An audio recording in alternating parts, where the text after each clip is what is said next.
Hello everyone, happy Wednesday. It is 2 o'clock in the afternoon. I am spent emotionally and mentally. This homeschooling gig is, I could complain about it all day long, I guess. I'm just really frustrated right now, mostly with technology. Okay. Anyway. It's been a long morning. It is a beautiful sunny day. I think, what is it? It's 53 degrees outside right now. I did take my kids out for a 30-minute walk for their PE today, and it was lovely. It's a little chillier than it is now. But I'm feeling guilty for not being outside right now because it is so beautiful. Yet, I just locked myself in my sewing room because I am on such thin ice right now. I'm about ready just to crack. Okay. So, I came on here to say hello to you all. I am going to sit down here and I'm going to make myself do the cover stitching on these 3 items real quick. And then I think I'm going to just, I don't know what I'll work on. We'll see. Either the sweatshirts or the Monty dress that I had cut out. In response, I just wanted to kind of summarize, this is the last I'm going to talk about it, the face masks. This is what I'm taking away from it. If hospitals in your local area have specific patterns or specific needs that they're asking for, yes, definitely do that. If they don't just get on social media and willy-nilly, pick something and start making stuff up and then just dumping it at a hospital or whatever, because I'm finding that specific hospitals and specific organizations have specific requirements, and there's definitely need. It's just that you need to find out what those are for those organizations. They are fantastic for personal use if you're going to the grocery store, doctor's appointments, whatever, when you do have to be out and about. They do not prevent against the virus, but they're better than nothing. So that is what I've taken away from the face masks. So, yeah, if you have an area local to you, hospital, nursing homes, whatever it is, that are specifically asking for specific things, then follow that. And that is fantastic and a great way to help out. And that's all I'm going to talk. This is stressing me out unduly, and I don't know why. I think it's because it's just not taking much right now. Okay, so that's all on that. Someone also asked me about, since we're sitting in our sewing rooms doing so much more sewing, whether you're doing masks or whatever, or just sewing clothing, how their back is bothering them. And what I do, since I do sew so much, for back pain. I'll tell you exactly what I do, because I actually see a doctor for this. Number one, you don't ever, okay, I'm going to put you back. I'm going to put you back up on my bucket tripod here. Sorry. Okay, I'm going to adjust you and then come back. Okay, I feel like my camera is very precarious up there, but here we go. All right, rule number one, you want to always sew at a right degree angle. You never want your arms up like this at all, which is why it's super helpful if you're able to have your sewing machine recessed in a desk. Also having a chair that is height adjustable so that you can raise your chair. But anytime your arms, even just a little bit, like if I were sitting at my serger for too long because it's not recessed in a desk, having my arms up like this, you're gonna get a pain right here in the middle of your back from your shoulders being hunched. Also, you want to avoid this. This long term is going to cause a lot of back problems. I have an ergonomic pillow you can see right here. You can buy them on Amazon. You want to sit back in your chair. You do not want to perch. That's a big no-no.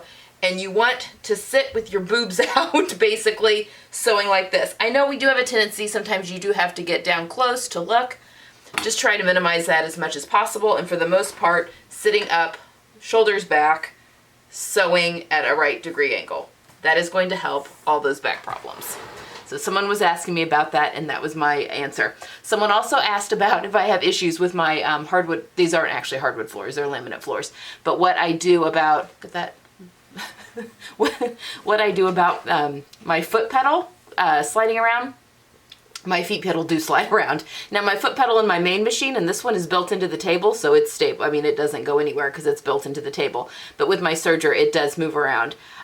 Someone suggested what they do though, and I'm just sending this tip out here, I've not tried it, but it sounds genius, is they've wrapped 2 really thick rubber bands around the petal, and it just is enough grip on the bottom to keep it from sliding around. So I guess you wouldn't want them too tight, otherwise they would just compress the petal all the time. But if they're loose enough, I think that's a great idea. I've also heard of people taking, you know, the shelf liner paper that you can buy that's kind of grippy. I know that people will put that on the floor because it doesn't stick to anything. It just kind of grips. So you can just lay that on the floor and then put your petal on top of it and it will keep it from sliding around. I've heard of doing that as well. So those are those tips. Okay, I'm gonna bring you back to me here. Mostly because I feel like my camera is gonna fall.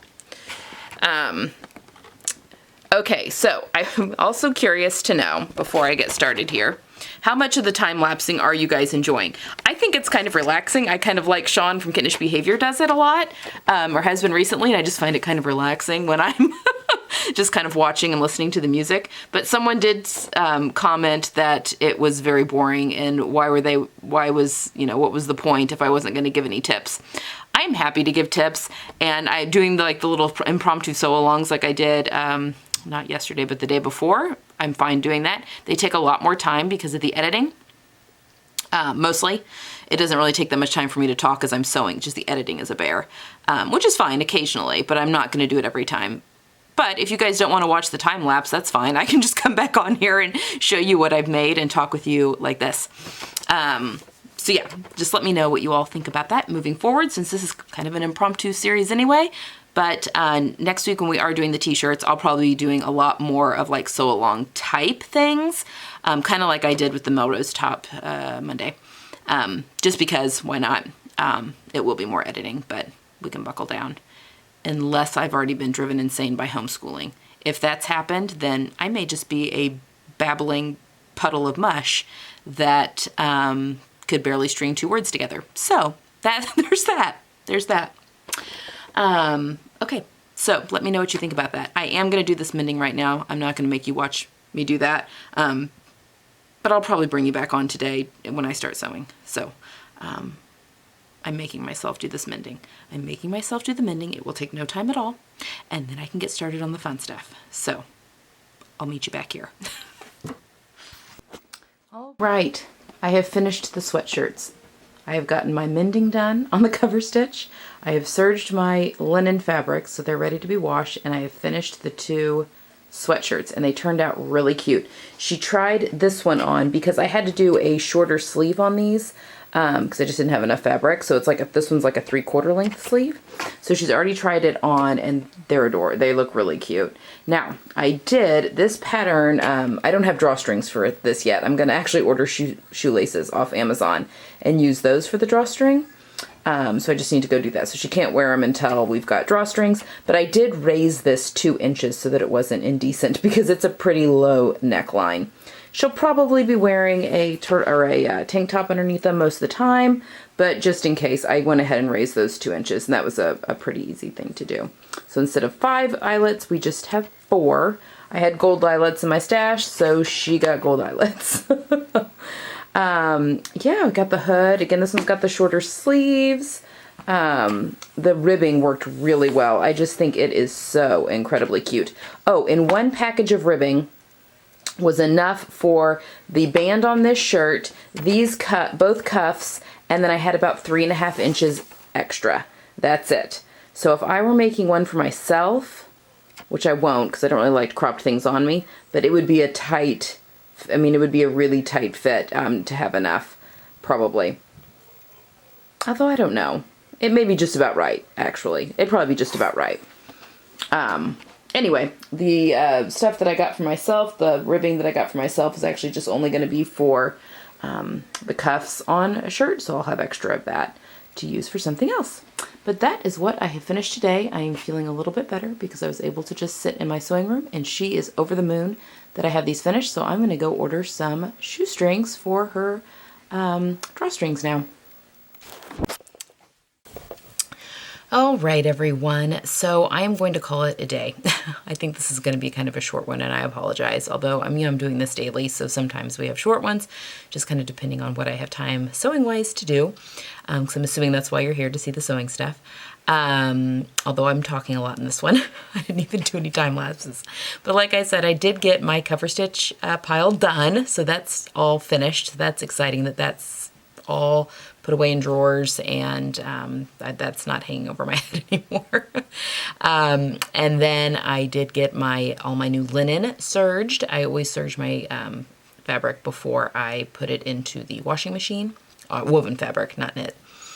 So I got all of that serged, so it's ready to be washed, and then it can be sewn up. I did go ahead and buy 4 new patterns from Closet Case Patterns. Those are my Mother's Day gift. I told my husband, I said, I want these 4 patterns from Closet Case as a Mother's Day gift. And then on actual Mother's Day, because they're having the sale, of course, ends here, I think, like April 2nd or 3rd or something. But I said, then on actual Mother's Day, I want to have the entire afternoon to sew them, to work on one of them in my sewing room. So we'll see if that actually happens. Mother's Day here in the U.S. is not until, I don't know, like May 12th or something, a weekend around there. It's like the 2nd Sunday in May. But anyway, we'll see if that actually happens. But I did go ahead and get those. I got I'll pop pictures of them up here. I bought the Fior skirt and the Pietra pants and the Silo top and dress. I really want to make that dress. It has a lantern sleeve on it, which I'm also kind of interested in trying. In my new linens. And then I went ahead and got the Sienna Maker jacket. I like view C. I'll show you the picture of view C. There's actually quite a few different views in this jacket. It almost looks like a completely different jacket, but I really like view C. I want to make that one first and then maybe move on to the other ones.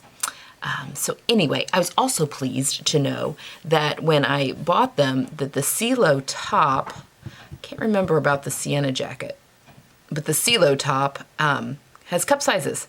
So it has a regular one, a C cup, and a D cup size, which is very exciting. And that's in the lower size range. That also comes in their new larger size range too, which I think is size 14 to 30. And I would assume they've got cup sizes too, but they may have, it may go up to double D or something. I can't remember. I wasn't looking really closely at that one. But when you buy the pattern, you get both size ranges. You get all the files. They're just 2 separate files. Well, more than 2, but you know what I mean.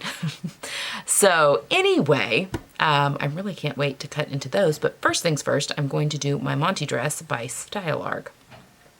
I may get on this evening and do a little bit. I'll just see how I'm feeling. I do need to go through and sort through like over 500 Instagram posts of the Great Module Sew Along and put everyone's name in the hat that completed that. Because everyone gets 1 entry. So I need to go through and then sort everyone to make sure I don't have any duplicate entries. Because some people did more than 1 module, which is fantastic. We all wanted to see it, but they get 1 entry into the random. It's a random draw. So we're just going to have a random number generator that's going to pull 4 numbers, and whoever that is on the spreadsheet, those 4 people get the prize bundles. So I do need to make the spreadsheet though and pull those out. So that needs to happen tonight because I need to film the winners tomorrow so that they can go up on Friday. So yeah, that's all we have. Tomorrow is a blue day or a B day, thank goodness, which is usually, knock on wood, has been an easier school day the past few days or the past few times. So we're really holding on to that's going to be the case tomorrow. And I think the weather might be okay tomorrow too. It did end up getting really sunny here. It was super foggy this morning, very eerie, but then it got real sunny. And I think, the temperature right now is 61, so it's actually really, really nice outside right now. So maybe we need to do a family walk after dinner. But on that note, I need to go make dinner, and I'm going to go ahead and call it tonight so that I can upload this and, or get it edited and then uploaded this evening so you guys can watch this tomorrow. All right, I've really been enjoying talking to you guys on the comments throughout these daily vlogs. It's a lot of fun. So I hope you guys have a wonderful evening, and I'll see you tomorrow. Bye.